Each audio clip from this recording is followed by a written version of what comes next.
So I'm here today at a Build-A-Bear workshop on a Saturday afternoon, and the line is nearly out the door. Believe it or not, this has been one of the most successful companies of the last 5 years, with their stock up over 46 times. If you'd invested $100 in it, you'd have $4,600 today, just 5 years later. But believe it or not, just a decade ago, this company was about to go out of business. They had 8 straight quarters of losing money, and they lost $48 million in 1 year alone. So what explains the rise, the almost fall, and the almost death, and now resurgence to stock market darling of the Build-A-Bear workshop? That's what this video is about. This channel is about fascinating stories, typically the rise and fall of companies and the lessons we can learn from those things. If you like that kind of stuff, I took the top 10 lessons from the videos that I've made. There's like 25 videos so far, and I put them in a handy one-page download. And typically you can find that in the posted first comment below and download it for free. And we just passed 100,000 subscribers for the channel, and I'm on my way to 1 million. So if you're not already following, which 90% of you are not, please give me a follow and a subscribe. It would help me feel better and help us achieve the goal of 1 million someday. We'll see. So Build-A-Bear got started in 1996 by a woman named Maxine Clark. And she had an entrepreneurial bent. She wanted to start something cool. So she left her job at Payless Shoe Source, where she was a senior executive, with the idea of starting something new. So Maxine actually got the idea for Build-A-Bear by talking to a friend's 10-year-old daughter. And at the time, Beanie Babies were a big deal, and they couldn't find the Beanie Baby that they wanted. So the 10-year-old girl said, you know what, we should just make our own. And that's where the idea for Build-A-Bear came from. But that wasn't her only idea. Actually, Maxine had a whole panel of ideas. So she actually convened a focus group of kids ages 6 to 14, got them in a room and asked them to pick which of her ideas they liked the best. And they overwhelmingly liked the idea that would become the Build-A-Bear workshop. Great entrepreneurs are like Maxine. They'll trust their intuition to try to get inspiration for stuff, and especially creative ideas. But when it really comes down to it, they'll look for data to back up what they believe in the market. And that's exactly what she did with this panel of kids. With this validation, Maxine went all in on the Build-A-Bear concept, and she did something that was pretty unique. She actually went and hired a professional design firm to help her flesh out the concept and get all the details right. And I think this is absolutely genius as I learned this story. I mean, a few years ago, I incubated and started a coffee chain here in San Antonio. And looking back on that experience, I would have brought in some experts and had them come in and help us really create a unique concept. And as it was, we kind of ended up with a Me Too idea. But here Maxine was smarter than me.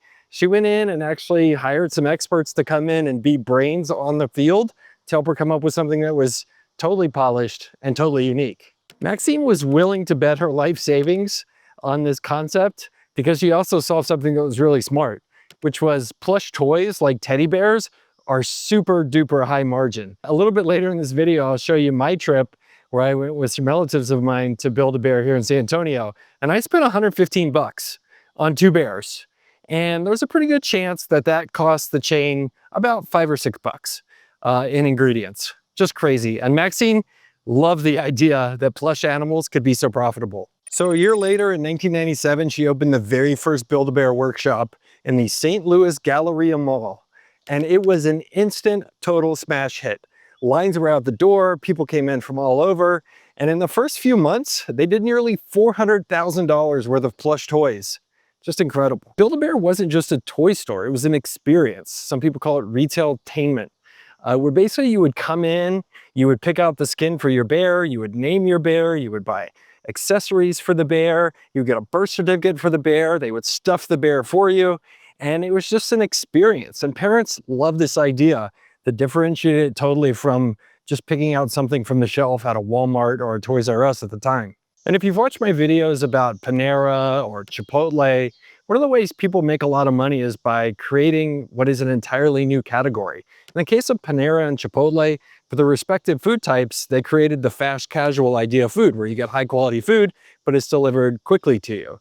Well, in this case, Maxine had stumbled into an entirely new type of retail that was basically this retail-tainment category, which was both a combination of an experience and also a toy store, and it was genius.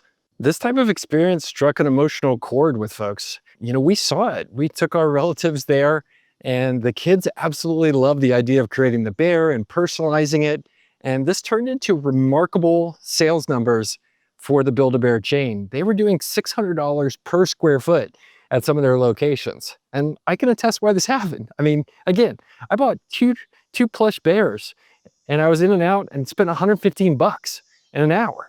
Like, an amazing machine at getting money out of my pocket. And guess what? The kids had such a good time. I was happy to do it. It was a once in a lifetime experience. So with most entrepreneurs who are bootstrapping, eventually, if you have a great opportunity like this, you start to run out of capital to expand. And the same thing was here for Maxine Clark. So in 1999, she went to outside investors and she raised $5 million to start to grow the stores faster. Best I can tell is she sold about 25% of the company for that amount of money, which is pretty incredible considering she had just started the company just about 18 months before. She put the chain on overdrive. In the next year or so, they expanded from 1 to 11 stores, and they were doing double the typical retail throughput on a per square foot basis as a typical mall store. The chain grew incredibly fast using this outside money as jet fuel. They reached 100 stores in 2002, which also happened to be the 100th anniversary of the concept of the teddy bear. It was super cute. Maxine had hit on the concept at the exact perfect time. At this point, millennials were comprising the bulk of the kids, and you had baby boomers who were the bulk of the parents. And millennials want nothing more than to create something unique and special that's entirely them. And baby boomers wanted nothing more than to break out their credit card and do something nice that involves spending some money and showing their love for their kid via teddy bear. It was a perfect formula at the perfect time. Just 7 years after founding in 2004, Maxine took the chain public, and they went public on the New York Stock Exchange to raise more money. For what, you may ask? To grow even faster. By the mid-2000s, a Build-A-Bear could be found in almost every suburban American mall in the United States, and some beyond. And by 2007, the chain hit $474 million in annual revenue. That's a lot of teddy bears. But just when things looked like they couldn't ever end and the good times would never stop for Build-A-Bear, that's when things started to change and those tailwinds started to turn into headwinds. Build-A-Bear was a chain built on malls, and in the 2000s, that's when we started to see them closing a lot. Like, people weren't going to malls anymore because e-commerce was easier and you could get the goods that you wanted. Similarly, electronic devices and online and TV and the internet and all the games around that started getting better and better and starting to get more of kids' kind of time. And those headwinds were going to get worse. By 2010, we would see the iPad introduced. And we saw in some of my other videos, I'll put a link up here, what the iPad helped to do in terms of killing Toys R Us. Well, it wasn't going to help Build-A-Bear either. And lastly, the chain hadn't figured out how to get people coming back. It'd been kind of like Topgolf was, if you've seen that video of mine, a one-trick pony where people bought a bear and never came back again. And that wasn't good if you needed repeat customers to keep coming back and keep shopping in your store like Build-A-Bear did. By 2012, things had turned for the worse. They had 8 consecutive quarters of declining profitability. And in the year 2012, financial year, they showed a $48 million loss. Basically, they lost 10% on every dollar that they brought in. And at that point, things were looking bleak. And similarly, what was once a stock market darling was suddenly a stock market pariah. The valuation had gone from 400, 500, 600 million, depending upon the year you looked at it, in the early to mid 2000s, to its low during 2019. It was valued at less than 50 million. One characteristic of boards is that they're notoriously slow to act on stuff. But one thing that can get them moving is when a chain or a company starts to show significant and big losses. And this loss in 2012 meant that in 2013, the board stepped in and the chief executive officer, Maxine, who had founded the chain and brought it to this point, she stepped down from the role. Oh, and Maxine's title had been Chief Executive Bear. I don't know why, maybe it's been a long weekend, but I think that's so cute.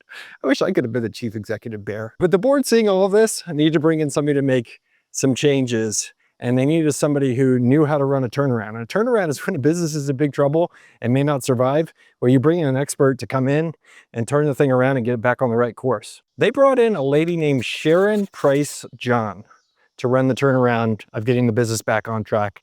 And she had come from the shoemaker Stride Rite. And you're like, what does that have to do with bears? Well, before that, she had worked at toy makers, Hasbro and Mattel.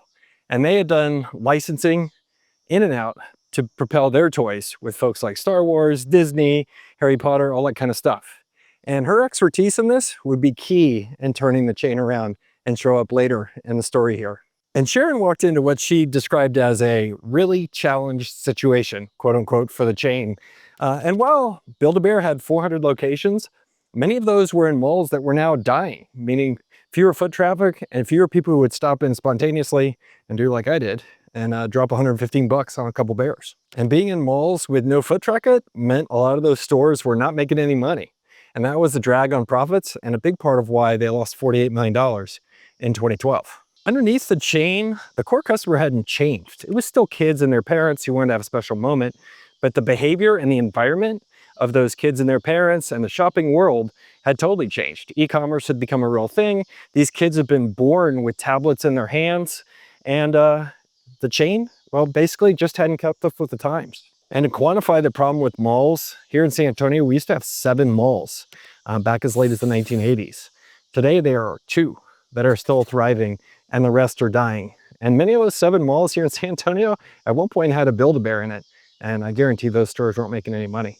Sharon went and closed 60 underperforming stores in 2013 and 2014. If those stores weren't making money, they were getting out of the portfolio for Build-A-Bear. And at the same time, she started to focus on turning around the inside of the stores. They had stale product mixes. It wasn't interesting.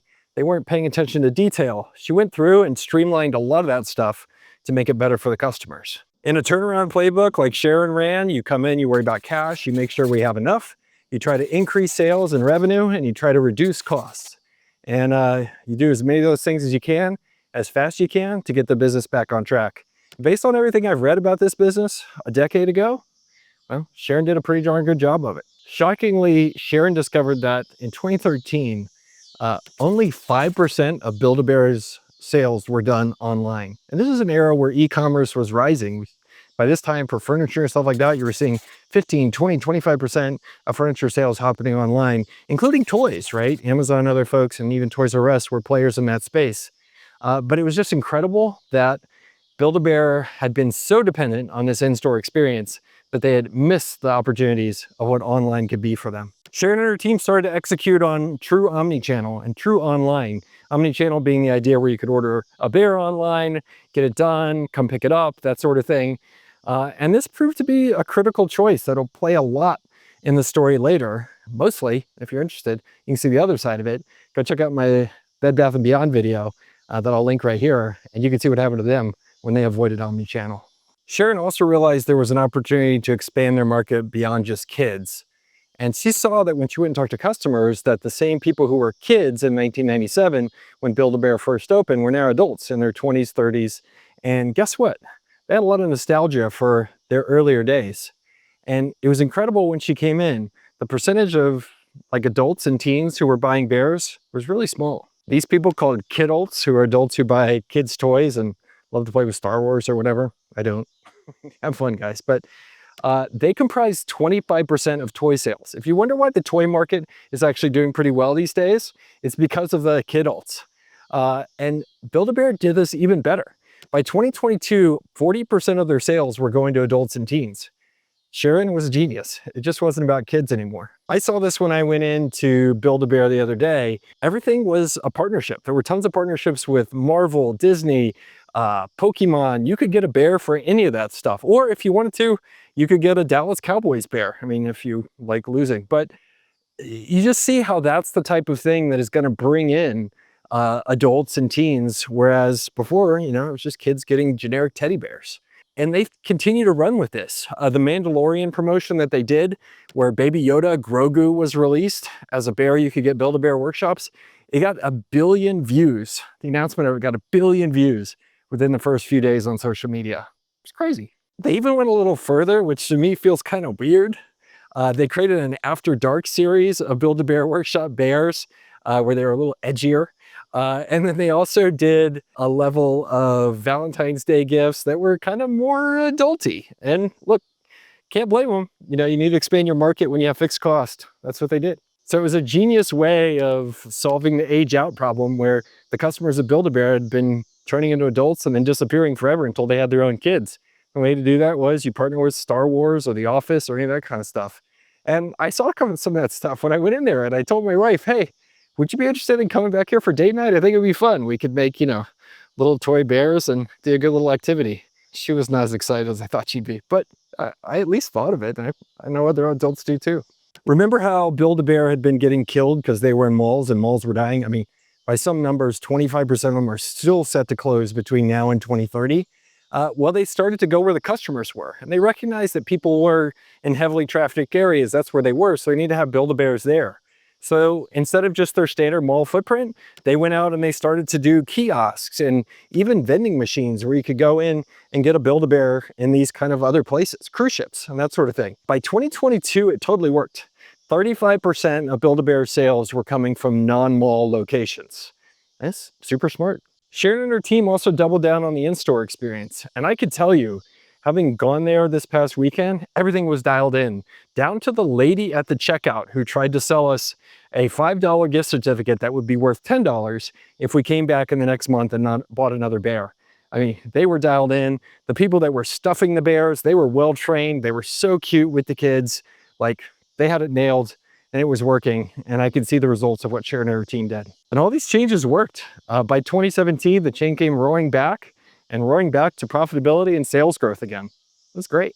Then in 2020 came the pandemic. And you remember pandemic lockdown? The last thing you were able to do was to go into a mall and Build-A-Bear with a bunch of snotty breathing kids. It just wasn't going to happen.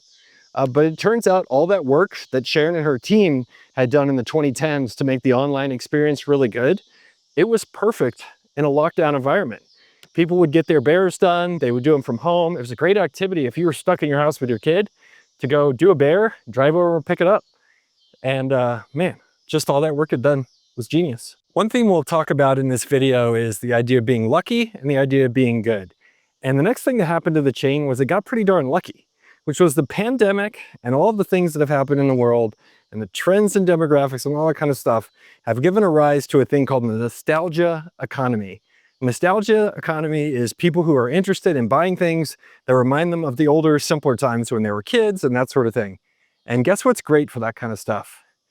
Licensed Build-A-Bear products. If you want to be reminded of Harry Potter and get a bear around it, well, they got you covered. Surveys show that over 60% of millennials and Gen Z respond positively to the nostalgia economy. Sick. My generation doesn't care so much. Gen X. Oh. Also looking for Build-A-Bear is their in-store experience. It's a moat against e-commerce coming after them. There's just no way Amazon's going to be able to replicate the experience they've created. And malls, to some extent, they love this type stuff because 80% of purchases at Build-A-Bear are premeditated. That's what people are coming in to do. And when we went this past weekend, that's what we did. Went to the mall, went to Build-A-Bear, dropped 115 bucks, got back in the car, went back home. So Build-A-Bear was smart in the way they fixed the business over the 2010s, but then they were also lucky. And this is one of the things that, as I've spoken to a lot of entrepreneurs, like I admire about some of them, which is not only do they recognize that they were smart and did smart things the way, you know, Sharon did with her team in the 2000s and 10s and the way Maxine did get the business off the ground. These were smart people. The cool thing about this business is it's to some extent doing so well now because some things really turned in their favor. And that's where luck comes in. It's just part of the deal. So 2021 and 2022 were record profit years for the Build-A-Bear chain. Lucky and good. It's a great combination. In 2022, revenue hit $412 million, which was basically where it was back in its early 2000s heyday when Build-A-Bear was a super duper fad. And then it surpassed that in 2022, hitting $468 million. I remember how they lost $48 million in 2012? Well, they made $48 million in 2022. And over the 2022-2023 year, they actually allocated $30 million towards stock buybacks and dividends, contributing to the stock market loving the Build-A-Bear stock. And the chain doesn't appear to be stopping, despite licensing things from Disney and Marvel and other folks. Also a success in the chain, in the toy space, Lego has done to great success, licensing all these different things. Build-A-Bear is taking it even a step further.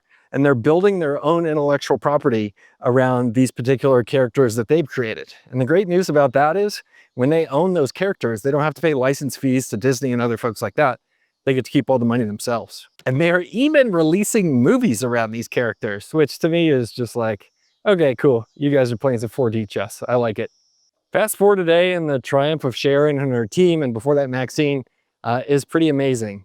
If you bought a share of Build-A-Bear back in the very lowest point during the 2020 pandemic, you would basically be up 46 times based on the stock price that I looked at today.